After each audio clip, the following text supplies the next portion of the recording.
Hello ನನ್ನ ಕುಟುಂಬದವರೇ, ಹೇಗಿದ್ದೀರಾ? ನೀವೆಲ್ಲರೂ ಚೆನ್ನಾಗಿದ್ದೀರಾ ಅಂತ ಇವತ್ತಿನ ಕಾರ್ಯಕ್ರಮವನ್ನು ಪ್ರಾರಂಭ ಮಾಡ್ತಾ ಇದ್ದೀನಿ. ಆ ಕಾರ್ಯಕ್ರಮಕ್ಕೆ ನಿಮಗೆಲ್ಲರಿಗೂ ಆತ್ಮೀಯವಾದ ಸ್ವಾಗತ. ತೊಗರಿ ಕಾಳು ಮುಗಿದೋಗ್ತಾ ಇದೆ. ತೊಗರಿ ಕಾಳಲ್ಲಿ ನಾನಿವತ್ತು ಸಾಂಬಾರು ಮಾಡ್ತಾಯಿದ್ದೀನಿ. ನಮ್ಮ ಮನೆಯಲ್ಲಿ ನಾವು ಯಾವ ರೀತಿ ಮಾಡ್ತೀವಿ ಅನ್ನೋದನ್ನು ತೋರಿಸ್ತಾ ಇದ್ದೀನಿ. ಹಾಗೆ ನೀವು ವಿಡಿಯೋನ ಎಲ್ಲೂ ಸ್ಕಿಪ್ ಮಾಡದೆ ಸಂಪೂರ್ಣವಾಗಿ ನೋಡಿ, ಲೈಕ್ ಮಾಡಿ, ಶೇರ್ ಮಾಡಿ, ನನ್ನ ಚಾನಲ್ನ ಸಬ್ಸ್ಕ್ರೈಬ್ ಮಾಡಿಕೊಂಡು ಪಕ್ಕದಲ್ಲಿರ್ತಕ್ಕಂಥ ಬೆಲ್ ಬಟನ್ನ ಪ್ರೆಸ್ ಮಾಡಿ. ನಾನು ಹಾಕೋ ವಿಡಿಯೋ ನೋಟಿಫಿಕೇಷನ್ ನಿಮಗೆ ಸಂಪೂರ್ಣ ತಲುಪುತ್ತೆ. ಇದರಿಂದ ನಿಮ್ಮ ಸಪೋರ್ಟ್ ಕೂಡ ನನಗೆ ಸಿಗುತ್ತೆ ಅಂತ ತಿಳಿಸ್ತಾ ಇವತ್ತಿನ ಕಾರ್ಯಕ್ರಮ ಮುಂದುವರಿಯುತ್ತೆ. ಬನ್ನಿ ವಿಡಿಯೋನ ನೋಡೋಣ. ಸ್ನೇಹಿತರೆ, ಇಲ್ಲಿ ನಾನು 3 ಗ್ಲಾಸ್ನಷ್ಟು ತೊಗರಿ ಕಾಳನ್ನ ತೊಗೊಂಡಿದ್ದೀನಿ. ನೋಡಿ, ಈ ಗ್ಲಾಸ್ನಲ್ಲಿ 3 ಗ್ಲಾಸಷ್ಟು ಅದನ್ನು ನಾನು ಹಿಡಿದು ಫ್ರೀಝರ್ ಒಳಗಡೆ ಇಟ್ಕೊಂಡಿದ್ದೆ. ನಮಗೆ ಬೇಕಾದಾಗ ಉಪಯೋಗಿಸ್ಕೋಬೋದು ಅಂತ. ಇವಾಗ ತಿನ್ನಬೇಕು ಅನ್ನಿಸ್ತು, ಅದಕ್ಕೋಸ್ಕರ ನಾನು 3 ಗ್ಲಾಸ್ ತೊಗರಿ ಕಾಳನ್ನ ತೆಗೆದು ಈಗ ಹಾಕ್ಕೊಂಡಿದ್ದೀನಿ. ಈಗ ಇದನ್ನು ಚೆನ್ನಾಗಿ ತೊಳ್ಕೊಳ್ಳೋಣ. ಇದ್ರ ಜೊತೆಗೆ ಇನ್ನೇನೇನು ಹಾಕ್ತೀನಿ, ನಾವು ಯಾವ ರೀತಿ ಮಾಡ್ತೀವಿ ಅನ್ನೋ ವಿಧಾನವನ್ನು ನಾನು ನಿಮಗೆ ಸಂಪೂರ್ಣ ಶೇರ್ ಮಾಡ್ತಾ ಹೋಗ್ತೀನಿ. ಒಮ್ಮೆ ಈ ರೀತಿ ನೀವು ಮಾಡಿ ನೋಡಿ ಹೇಗಿತ್ತು ಅಂತ ನನಗೆ ತಿಳಿಸಿ. ಫ್ರೀಝರಲ್ಲಿ ಸ್ವಲ್ಪ ಸಿಹಿ ಕುಂಬಳಕಾಯಿ ಇತ್ತು, ಆಮೇಲೆ ಒಂದು 3 ಗುಳ್ಳ ಬದನೆಕಾಯಿ ಇತ್ತು. ಇದನ್ನೆಲ್ಲವನ್ನು ಹಾಕಿ ನಾನು ತೊಗರಿ ಕಾಳು ಜೊತೆ ಮಾಡ್ತಾಯಿದ್ದೀನಿ. ಹಾಗೆ ಆಲೂಗೆಡ್ಡೆ ಸಹ ಇದಿಷ್ಟನ್ನು ಹಾಕಿ ಮಾಡ್ತೀನಿ. ಮಾಡೋ ವಿಧಾನವನ್ನು ನಿಮಗೆ ಶೇರ್ ಮಾಡ್ತೀನಿ. ನೀವು ಒಮ್ಮೆ ಮಾಡಿ ನೋಡಿ. ಸ್ನೇಹಿತರೆ, ನೋಡಿ, ಎಲ್ಲ ತರಕಾರಿಯನ್ನು ಕುಕ್ಕರ್ ಒಳಗಡೆ ಹಾಕಿ 2 ವಿಷಲ್ ಕೂಗಿಸ್ಕೊತೀನಿ. ನಂತರ ಆ ವಿಷಲ್ ಪ್ರೆಷರ್ ಇಳಿದ ಮೇಲೆ ನಿಮಗೆ ಬೆಂದಿರೋದನ್ನು ತೋರಿಸ್ತೀನಿ. ಸಾರಿಗೆ ಮಸಾಲೆ ರುಬ್ಕೊಳ್ಳೋದಕ್ಕೆ ಏನೇನು ತೊಗೊಂಡಿದ್ದೀನಿ ಅಂತ ನಾನು ನಿಮಗೆ ಶೇರ್ ಮಾಡ್ತಾ ಹೋಗ್ತೀನಿ. ನಾನು ಯಾವ ಸ್ಪೂನಲ್ಲಿ ಅಳತೆ ತೊಗೊಂಡಿದ್ದೀನಿ ಅಂದರೆ ಈ ಸ್ಪೂನ್ನಲ್ಲಿ ಎಲ್ಲ ಅಳತೆ ತೊಗೊಂಡಿದ್ದೀನಿ. ನೋಡಿ, ಮೊದಲಿಗೆ ಕಡಲೆಬೇಳೆ. ಇದೇ ಸ್ಪೂನ್ನಲ್ಲಿ ನಾನು 3 ಸ್ಪೂನಷ್ಟು ಕಡಲೆಬೇಳೆ ತೊಗೊಂಡಿದ್ದೀನಿ. ಏಲಕ್ಕಿ ಹೆಸರು 2, ಹಾಗೆ 2 ಸ್ಪೂನಷ್ಟು ಉದ್ದಿನ ಬೇಳೆಯನ್ನು ತೊಗೊಂಡಿದ್ದೀನಿ. ಹಾಗೆ 1 ಸ್ಪೂನು ಜೀರಿಗೆ, ಅರ್ಧ ಸ್ಪೂನ್ ಮೆಂತ್ಯ, 1/4 ಸ್ಪೂನ್ ಸಾಸಿವೆ, ಮತ್ತು ಇಲ್ಲಿ 4 ಸ್ಪೂನಷ್ಟು ಕೊತ್ತಂಬರಿ ಬೀಜ, ಸ್ವಲ್ಪ ಕರಿಬೇವಿನ ಹೆಸರು, 1 ಗೆಂಡೆ ಈರುಳ್ಳಿ, ಮತ್ತು ಗರಂ ಮಸಾಲ, ಚಕ್ಕೆ ಮತ್ತು ಲವಂಗ ಮಾತ್ರ ತೊಗೊಂಡಿದ್ದೀನಿ. ಇನ್ನೇನನ್ನು ಹಾಕಬೇಡಿ. ಚಕ್ಕೆ ಸ್ವಲ್ಪ ಜಾಸ್ತಿ, ಲವಂಗ 2 ಹೆಸರು. ಖಾರಕ್ಕೆ ಅನುಗುಣವಾಗಿ ಬ್ಯಾಡಗಿ ಮೆಣಸಿನ್ಕಾಯಿ ತೊಗೊಂಡಿದ್ದೀನಿ. ದಪ್ಪ ತುರಿಯ ಈ ಒಂದು ಸಣ್ಣ ತೆಂಗಿನಕಾಯಲ್ಲಿ 1 ತೆಂಗಿನಕಾಯನ್ನು ತುರಿದಿಟ್ಕೊಂಡಿದ್ದೀನಿ.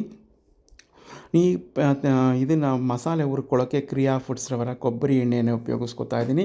ಕೊಬ್ಬರಿ ಎಣ್ಣೆಯಲ್ಲಿ ಹುರ್ಕೊಂಡ್ರೆ ತುಂಬ ಚೆನ್ನಾಗಿರುತ್ತೆ ಅಂತ. ಬನ್ನಿ ಈಗ ಹುರಿಯೋ ವಿಧಾನ ತೋರಿಸ್ತೀನಿ. ಬಾಣಲೆ ಇಟ್ಕೊಂಡಿದ್ದೀನಿ. ಬಾಣಲೆಗೆ 1 ಸ್ಪೂನಷ್ಟು ಎಣ್ಣೆ ಹಾಕ್ಕೊಂಡಿದ್ದೆ. ಅದಕ್ಕಾದ ಬಂದರೆ ನೋಡಿ, ಕಡಲೆಬೇಳೆ ಮತ್ತು ಏಲಕ್ಕಿಯನ್ನು ಹಾಕ್ಕೊಂಡು ಫ್ರೈ ಮಾಡ್ಕೊತೀನಿ. ಇದಾಗ್ತಾ ಬಂತು. ಈಗ ಚಕ್ಕೆ ಮತ್ತು ಲವಂಗ ಇದನ್ನು ಹಾಕ್ಕೊತೀನಿ. ಜೊತೆಗೆ ಉದ್ದಿನ ಬೇಳೆಯನ್ನು ಹಾಕ್ಕೊಂಡು ಫ್ರೈ ಮಾಡ್ಕೊತೀನಿ. ನೋಡಿ, ಉದ್ದಿನ ಬೇಳೆ, ಕಡಲೆಬೇಳೆ ಎಲ್ಲ ಫ್ರೈ ಆಗ್ತಾ ಬರ್ತಾಯಿದೆ.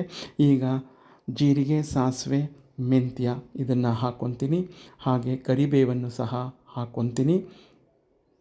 ಮತ್ತು ಈರುಳ್ಳಿ ತೊಗೊಂಡಿದ್ನಲ್ಲ ಅದನ್ನು ಹಾಕ್ಕೊಂಡು ಈಗ ಫ್ರೈ ಮಾಡ್ಕೊತೀನಿ. ನೋಡಿ, ಇದೆಲ್ಲ ಹುರಿದಾಗ್ತಿದ್ದಂಗೆ ಈಗ ಕೊತ್ತಂಬರಿ ಬೀಜವನ್ನು ಹಾಕ್ಕೊತಾ ಇದ್ದೀನಿ. ಕೊತ್ತಂಬರಿ ಬೀಜನೂ ಬಾಡಿ ಬಂತು. ಈಗ ಮೆಣಸಿನ್ಕಾಯಿ ಹಾಕ್ಕೊಂಡು ಬಾಡಿಸ್ಕೊತಾ ಇದ್ದೀನಿ. ನೋಡಿ, ಎಲ್ಲ ಬಾಡಿ ಬಂದಿದೆ. ಹೆಚ್ಚಿಗೆ ಅಡಿ ಹತ್ತಿಸ್ಕೋಬೇಡಿ, ನಿಧಾನಕ್ಕೆ ಒಂದು ಸಣ್ಣ ಉರಿಯಲ್ಲಿ ಮೀಡಿಯಮಲ್ಲಿ ಬಾಡಿಸ್ಕೊಳ್ಳಿ. ಈಗ ನಾನು ಸ್ಟವ್ನ ಆಫ್ ಮಾಡಿದ ನಂತರ ತೆಂಗಿನಕಾಯಿ ಹಾಕಿ ಮೇಲೆ ಅಡಿಗೆ ಅರಿಶಿನವನ್ನು ಹಾಕ್ಕೊಂಡಿದ್ದೀನಿ. ಕಾವೇ ಸಾಕು ತೆಂಗಿನಕಾಯಿಗೂ ಮತ್ತು ಅರಿಶಿನಕ್ಕೂ. ಈಗ ಸ್ವಲ್ಪ ಇದನ್ನು ಮಿಕ್ಸ್ ಮಾಡಿಕೊಂಡು ನಂತರ ಇದನ್ನು ಪಕ್ಕಕ್ಕೆ ತೆಗೆದಿಟ್ಕೊಂಡ್ಬಿಡ್ತೀನಿ. ಇದೆಲ್ಲ ತಣ್ಣಗಾಗಲಿ. ನೋಡಿ ಸ್ನೇಹಿತರೆ, 2 ವಿಷಲ್ ಕೂಗಿಸ್ಕೊಂಡಿದೆ, ಎಲ್ಲ ಬೆಂದಿದೆ. ಈಗ ಇದನ್ನು ನಾನು ಯಾವ ಪಾತ್ರೆಯಲ್ಲಿ ಸಾರು ಮಾಡ್ತೀನಿ ಆ ಪಾತ್ರೆಗೆ ಇದನ್ನು ಹಾಕ್ಕೊತೀನಿ. ಈ ರೀತಿ ಒಮ್ಮೆ ಮಾಡಿ ನೋಡಿ, ತುಂಬ ಚೆನ್ನಾಗಿರುತ್ತೆ ತೊಗರಿ ಕಾಳಿನ ಸಾರು.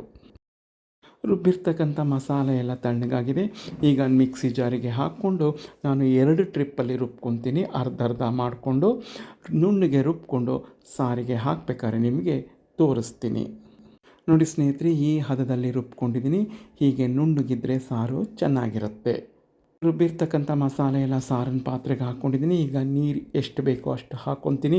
ಹುಣಸೆ ಹುಳಿ ಬೇಕಾದ್ರೂ ಹಿಂಡ್ಕೊಬೋದು, ನಿಂಬೆ ಹಣ್ಣಿನ ಬೇಕಾದರೂ ಇದನ್ನು ಇಲ್ಲಿಗೆ ಹಾಕ್ಕೊಬೋದು. ನಿಮಗೆ ಎಷ್ಟು ಹುಳಿ ಬೇಕೋ ಅದಕ್ಕೆ ಹಾಕ್ಕೊಳ್ಳಿ. ರುಚಿಗೆ ತಕ್ಕಷ್ಟು ಉಪ್ಪು ಹಾಕ್ಕೊಳ್ಳಿ.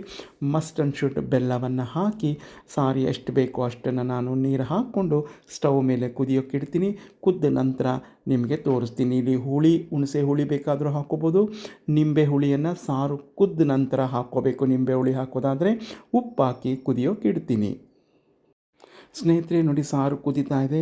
ಉಪ್ಪು ಖಾರ ಸಿಹಿ ಎಲ್ಲ ಕರೆಕ್ಟಾಗಿದೆ. ಇಲ್ಲಿ ನಾನು ಹುಣಸೆ ಹುಳಿಯನ್ನು ಬಿಟ್ಟಿಲ್ಲ. ಸ್ಟವ್ನ ಆಫ್ ಮಾಡ್ತಾ ಇದ್ದೀನಿ. ಸಂಪೂರ್ಣ ಕುದ್ದ ನಂತರ ಈಗ ನಿಂಬೆ ಹುಳಿಯನ್ನು ಹಿಂಡ್ಕೊತಾ ಇದ್ದೀನಿ. ಒಂದು ಹೋಳು ತೊಗೊಂಡಿದ್ದೀನಿ. ನಿಮ್ಮನೆ ಹುಳಿಗೆ ರುಚಿಗೆ ತಕ್ಕಷ್ಟೇ ಹಾಕ್ಕೊಳ್ಳಿ ಹುಳಿಯನ್ನು. ಈಗ ಇದನ್ನು ಹುಳಿಯನ್ನು ಹಿಂಡಿ ನಂತರ ನಾನು ಒಗ್ಗರಣೆಯನ್ನು ಕೊಡ್ತೀನಿ. ಸಾರು ಕುದ್ದ ಮೇಲೆ ನೀವು ನಿಂಬೆ ಹುಳಿ ಹಿಂಡ್ಕೋಬೇಕು. ನೋಡಿ, ಹುಳಿಯನ್ನು ಹಿಂಡಾಯಿತು. ಈಗ ತುಪ್ಪದಲ್ಲಿ ಒಗ್ಗರಣೆಯನ್ನು ಕೊಟ್ಬಿಡೋಣ. ಸ್ಟವ್ ಆಫ್ ಮಾಡಿದ್ದೀನಿ. 3 ಸ್ಪೂನ್ ತುಪ್ಪ ತೊಗೊಂಡಿದ್ದೀನಿ. ಸಾಸಿವೆ, ಜೀರಿಗೆ ಮತ್ತು ಒಣಮೆಣಸಿನ್ಕಾಯಿ ಹಾಗೆ ಪುಡಿ ಇಂಗು ಇದಿಷ್ಟನ್ನು ಹಾಕಿ ಒಗ್ಗರಣೆ ಕೊಟ್ಟರೆ ರುಚಿಕರವಾದ ತೊಗರಿ ಕಾಳಿನ ಸಾರು ರೆಡಿಯಾಗುತ್ತೆ. ಇದು ದೋಸೆಗೆ, ಚಪಾತಿಗೆ, ಇಡ್ಲಿಗೆ ಎಲ್ಲದಕ್ಕೂ ಚೆನ್ನಾಗಿರುತ್ತೆ. ಒಮ್ಮೆ ಟ್ರೈ ಮಾಡಿ ನೋಡಿ. ಘಮಘಮಿಸುವ ಗಮ್ಮತ್ತಿನ ತುಪ್ಪದ ಒಗ್ಗರಣೆಯನ್ನು ಕೊಟ್ಟಾದಮೇಲೆ ಸಾರು ನೋಡಿ ಎಷ್ಟು ಚೆನ್ನಾಗಿದೆ ಅಂತ. ಕೊನೆಯಲ್ಲಿ ಕೊತ್ತಂಬರಿ ಸೊಪ್ಪನ್ನ ಹಾಕಿಬಿಟ್ರೆ ತಿನ್ನೋದಕ್ಕೆ ಸಾರು ರೆಡಿಯಾಯಿತು. ನೀವು ಬನ್ನಿ ನಮ್ಮನೆಗೆ. ಬಿಸಿ ಬಿಸಿಯಾದ ತೊಗರಿ ಕಾಳಿನ ಸಾರಿನ ಊಟ ಮಾಡೋಣ. ರುಚಿ ಹೇಗಿತ್ತು ಅಂತ ನೀವು ಎದುರುಗಡೆನೇ ನನಗೆ ತಿಳಿಸೋರಂತೆ. ನಾಳೆ ಮತ್ತೊಂದು ಇಂಟರೆಸ್ಟಿಂಗ್ ವಿಡಿಯೋಂದಿಗೆ ಬರ್ತೀನಿ. ಎಲ್ಲರಿಗೂ ನಮಸ್ಕಾರಗಳು. Take care. Bye bye. See you. ಜೈ ಗಣೇಶ. ನಮಸ್ಕಾರಗಳು.